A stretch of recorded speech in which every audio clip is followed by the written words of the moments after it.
Kita akan mulai dari satu realitas atau kenyataan bahwa umat Katolik, orang Katolik itu mendoakan arwah. Gereja Katolik mengajarkan bahwa kita perlu mendoakan arwah. Bukan harus ya, tapi perlu. Maksudnya apa? Maksudnya kalau Anda tidak mau mendoakan arwah ya juga tidak apa-apa gitu.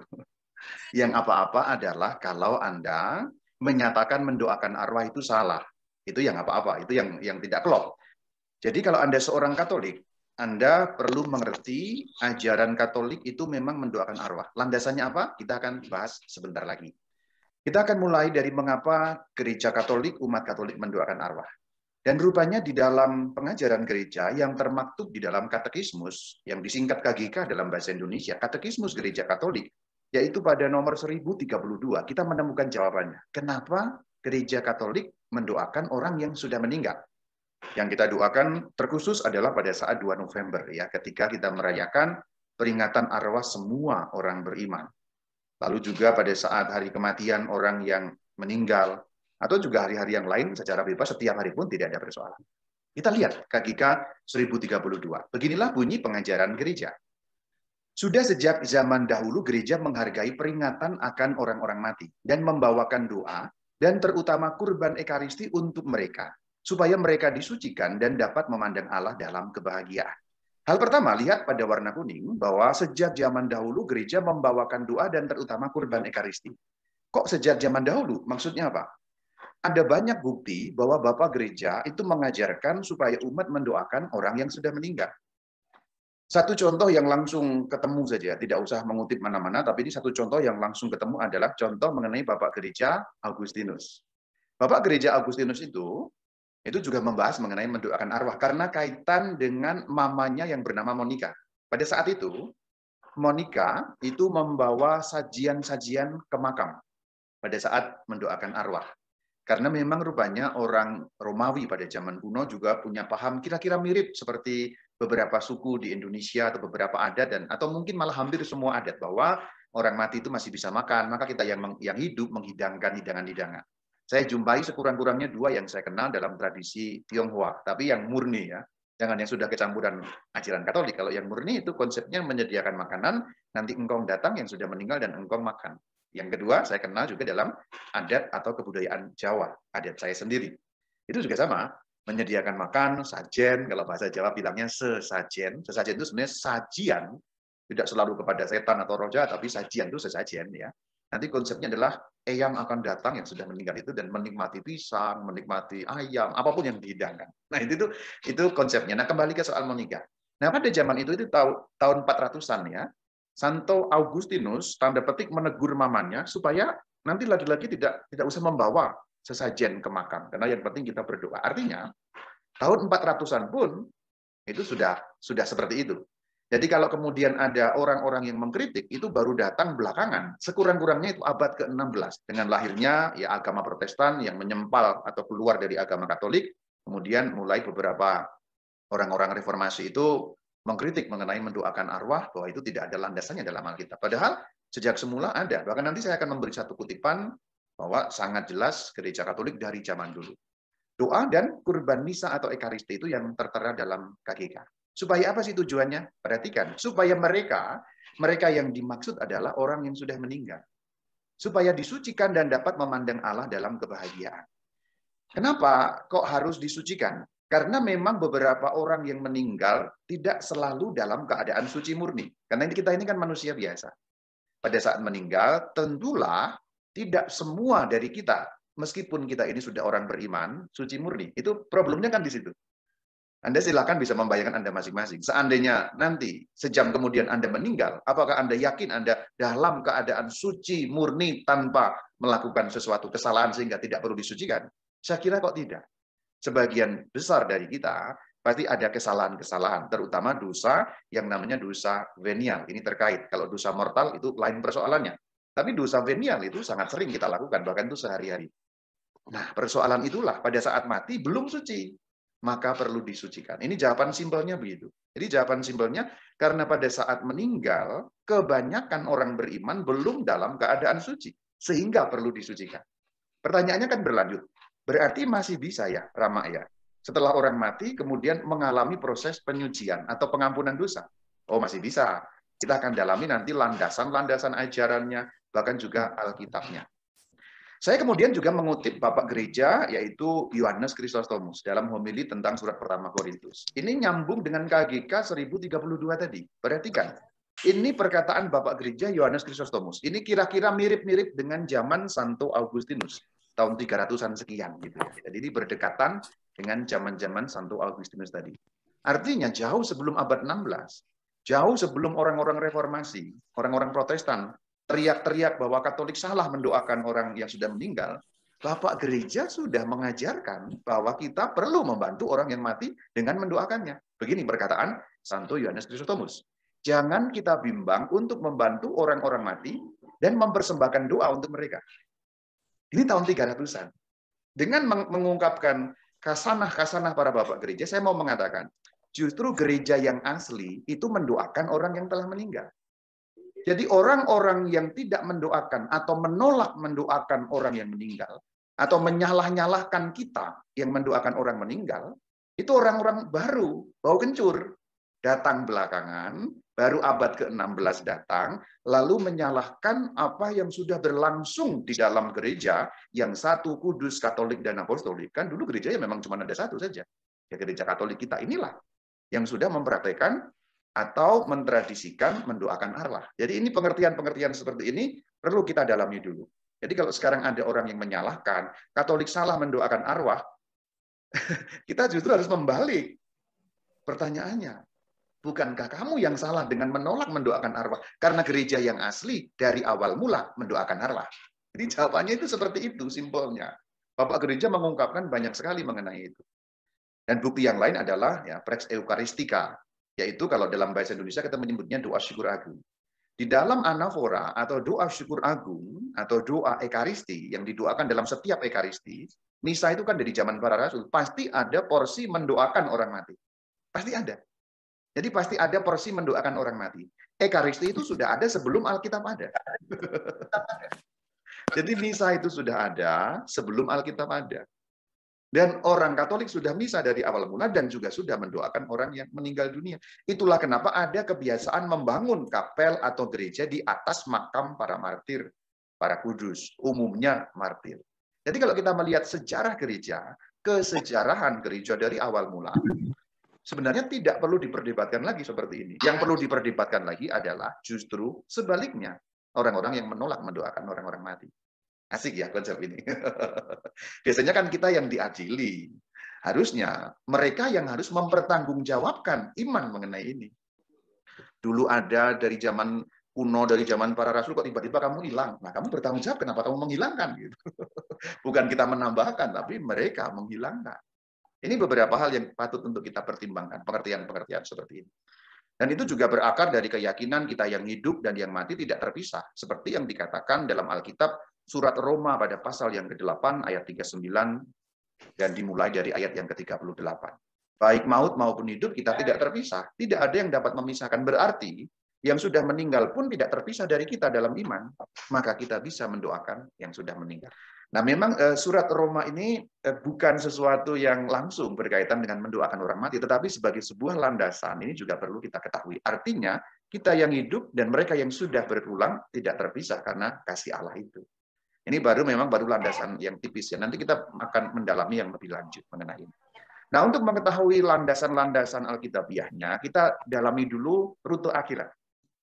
Nanti melalui rute akhirat ini saya akan tunjukkan ajaran gerejanya di mana, kemudian ayat-ayat Alkitabnya di mana. Kalau kita sudah paham rute akhirat menurut ajaran Katolik, pasti akan sangat mudah untuk memahami persoalan kehidupan setelah kematian, dan nanti nyambung kepada tema kita, mengapa kita mendoakan orang mati. Nanti pasti akan nyambung ke sana. Perhatikan baik-baik mengenai rute orang mati. Ini agak penting atau bahkan sangat penting karena tidak sedikit orang Katolik yang justru meyakini rute kematian menurut iman lain, menurut agama lain, atau menurut adat istiadat yang lain.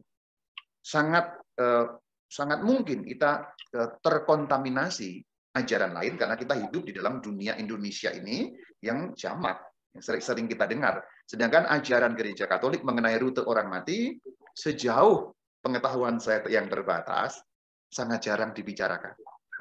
Anda boleh cari di YouTube itu ya. Saya bukan mau menyombongkan diri atau membanggakan diri, tetapi rute orang mati yang ajaran Katolik sangat jarang diajarkan oleh para presbiter, oleh ya pemimpin gereja Katolik, agak sedikit-sedikit kurang membahas mengenai ini. Nah, gitu-gitu ya.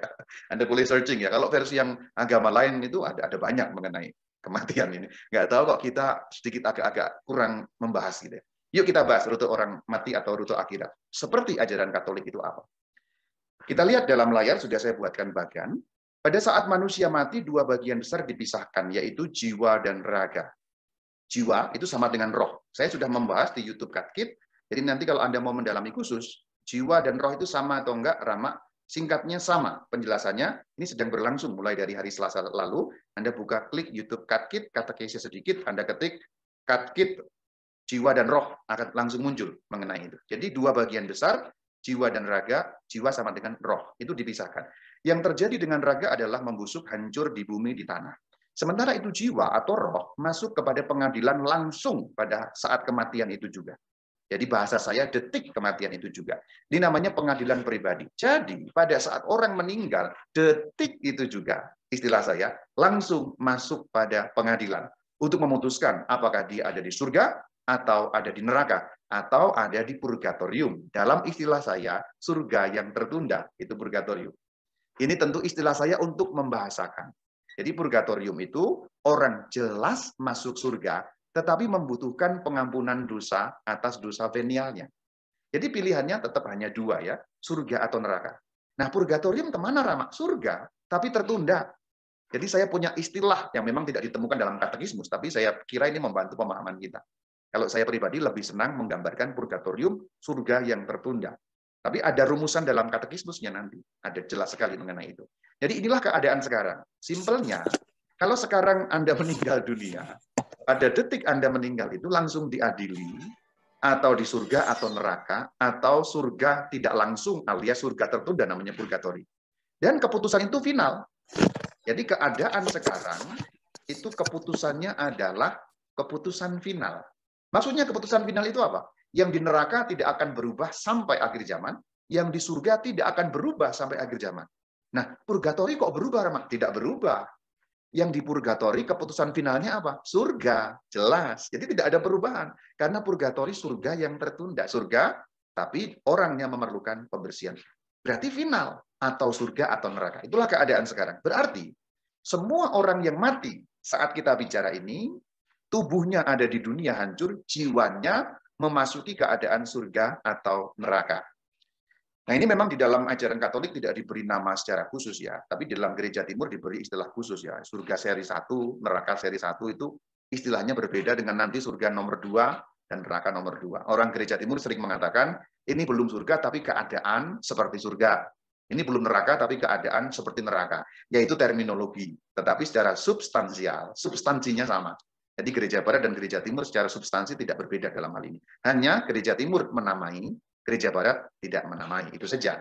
Tapi gereja barat, yaitu gereja Latin kita, gereja Katolik, memberi nama pengadilan pribadi. Berarti surga yang dihuni sekarang baru jiwa. Artinya kalau ada orang di neraka, dia tersiksa baru jiwanya saja. Sekarang ini ya, di saat saya bicara atau kita bicara ini. Karena raganya semua ada di bumi. Lanjut. Keadaan sekarang juga menantikan akhir zaman. Jadi seperti inilah final dan menantikan akhir zaman. Lalu tiba akhir zaman. Nah pada saat akhir zaman ada muncul namanya kebangkitan badan. Badan yang tadi hancur dibangkitkan. Namanya raga kebangkitan atau badan kebangkitan, tubuh rohani, tubuh kemuliaan. Saya sudah membahas di channel YouTube Katkit. Kalau Anda pengen mendalami mengenai badan kebangkitan, BKB itu saya singkat badan kebangkitan, Anda klik saja Katkit tubuh kebangkitan, pasti muncul. Jadi Katkit kebangkitan badan pasti akan muncul langsung. Anda searching langsung akan muncul. Nah, kebangkitan badan berarti raga dibangkitkan, raga yang sama, tetapi sekaligus sifatnya berbeda karena tidak lagi terikat hukum alam. Lalu jiwa kan tidak bisa mati. Nah, jiwa itu dipertemukan kembali dengan badan kebangkitan, namanya manusia kebangkitan. Manusia kebangkitan, manusia yang tidak bisa mengalami kematian, karena raganya sudah tidak terikat hukum alam. Lalu masuk pengadilan terakhir. Tetapi pengadilan terakhir ya, atau yang kedua ini keputusannya sama. Atau surga atau neraka. Maksudnya, orang yang pada pengadilan pertama tadi di surga, saat akhir zaman di pengadilan terakhir, dia tetap di surga. Orang yang di pengadilan pertama tadi di neraka, saat di pengadilan terakhir atau yang kedua tetap di neraka. Jadi keputusannya sama, tetapi keadaannya berbeda. Dalam arti, neraka yang pertama baru dihuni jiwa saja. Neraka yang kedua itu dihuni jiwa dan raga. Demikian juga surga. Purgatori kemana, Rama? Begitu akhir zaman, purgatori lenyap. Tidak ada lagi. Yang ada hanyalah atau surga atau neraka. Dan itulah yang kita sebut sebagai kehidupan kekal. Manusia tidak bisa mati lagi. Neraka kadang disebut sebagai kematian kedua, justru karena neraka berarti pengingkaran atas surga. Jadi simpelnya seperti ini. Jadi nanti kalau Anda mati, tidak usah nunggu sampai akhir zaman untuk diadili. Ingat baik-baik, detik itu juga Anda akan diadili. Dan itu sesuai dengan keterangan di dalam KGK 1021. Kita lihat. Perjanjian baru berbicara mengenai pengadilan, terutama dalam hubungan dengan pertemuan definitif dengan Kristus pada kedatangannya yang kedua, hari kiamat, akhir zaman.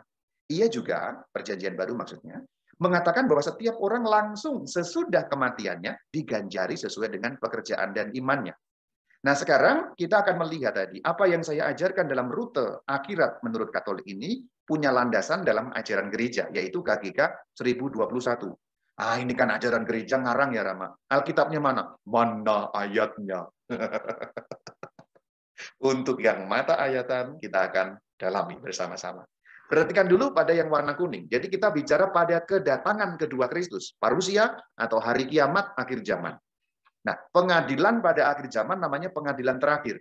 Ini ajaran hal yang pertama dalam KGK 1021. Ini mengacu pada rute orang mati yang tadi sudah saya sampaikan ya, pengadilan nomor 2 itu. Di sini. Ayatnya di mana? Ada. Matius 25, 31, 32. Anak manusia datang dalam kemuliaan, semua bangsa dikumpulkan, dipisahkan, seperti gembala memisahkan domba dari kambing. Ini ayatnya jelas. Matius 25, ayat 31, 32. Ini pengadilan terakhir. Jadi, mengenai pengadilan terakhir jelas. Selanjutnya mengenai pengadilan pertama atau pengadilan khusus atau pengadilan pribadi. Ini ajaran gerejanya. Langsung sesudah kematian. Jadi begitu mati langsung diadili, maksudnya itu. Dalam istilah saya untuk memberi penekanan ya tadi itu, detik itu juga. Jadi langsung sesudah itu maksudnya begitu mati, raga itu pisah dengan rohnya, langsung diadili. Detik kematian itu diadili. Apakah ada ayatnya, Rama? Ada loh ayatnya. Kita lihat Lukas 16 pada ayat yang ke-22 sampai 23. Ini mengenai nasib atau keadaan yang berbeda.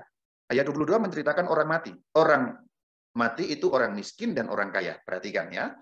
Dalam ayat 22, orang miskin yang mati dibawa ke pangkuan Abraham. Dalam ayat 23, orang kaya yang mati menderita sengsara di alam maut. Nah, keadaan mereka berbeda. Pada saat mereka mati, langsung berbeda. Nah, mana pengadilannya, Rama? Memang tidak ada kalimat atau kata mereka diadili. Tetapi yang tersirat, kalau keadaan mereka berbeda, berarti kan ada proses pengadilan. Kalau belum ada proses pengadilan, pastilah orang miskin yang mati itu akan bersama dengan orang kaya. Jadi ayatnya tidak akan seperti itu bunyinya. Bunyinya pasti matilah orang miskin itu, kemudian disusul orang kaya itu, kemudian mati, dan mereka bertemu di akhirat. Ongkang-ongkang kaki, gabut, menunggu akhir zaman untuk diadili. Kalau harus menunggu akhir zaman pengadilannya, pastilah keadaannya akan seperti itu. Yang saya tadi karang tadi itu. Tapi kenyataannya, lihat ayat 22. Si miskin yang bernama Lazarus di pangkuan Abraham. Nah, itu dalam istilah gereja Katolik kebahagiaan surgawi tadi itu. Nah, kalau di istilah gereja timur namanya Firdaus. Loh, kok beda Firdaus atau surga, Romo? Ya substansinya sama. Gereja Katolik menyebut surga, tapi surga baru dengan jiwa. Itulah yang dalam gereja timur dinamakan Firdaus. Mungkin agak teknis dan memusingkan, tapi simpelnya, surga tahap pertama baru jiwa. Perhatikan ini, orang miskin itu mati, dibawa ke pangkuan Abraham itu bukan berarti badannya, tapi jiwanya. Ayat 23 lebih jelas. Orang kaya juga mati dikubur. Yang dikubur apa? Badannya. Jadi pisah. Tapi kalimat lanjutannya, sementara ia, loh, katanya dikubur. Kok ia menderita? Yang menderita rohnya atau jiwanya. Nah itu, ayat 23 jelas sekali. Orang kaya mati dikubur badannya. Tapi ia menderita jiwanya. Jadi pengadilan pertama itu atau neraka atau surga, tapi baru jiwanya saja. Berarti di sini ada pengadilan khusus. Jelas ayatnya. Yang kedua, ada lagi dalam Lukas 23 ayat 43. Ini penjahat yang bertobat. Hari ini engkau, si penjahat itu, akan bersama aku dalam Firdaus. Firdaus berarti apa? Berarti surga yang baru dengan jiwa tadi. Istilahnya Firdaus. Dalam bahasa Yunaninya paradiso. Dalam kata Lukan atau Injil Lukas 23 ayat 43. Di sini ayatnya.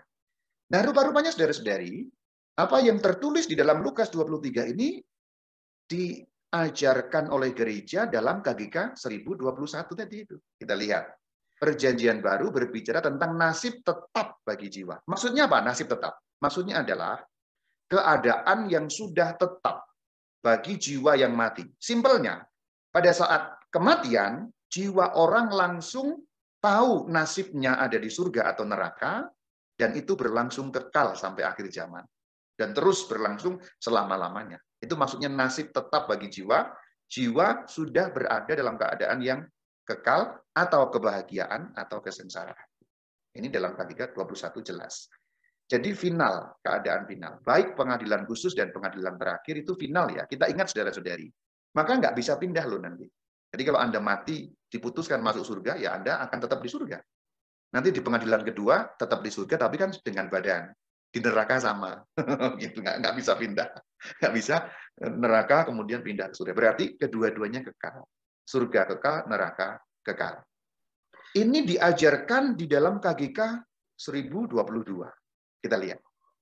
Pada saat kematian, perhatikan, pada saat kematian, nah ini ya, pada saat kematian, setiap jiwa menerima apa? Perhatikan yang warna kuning, ganjaran abadi.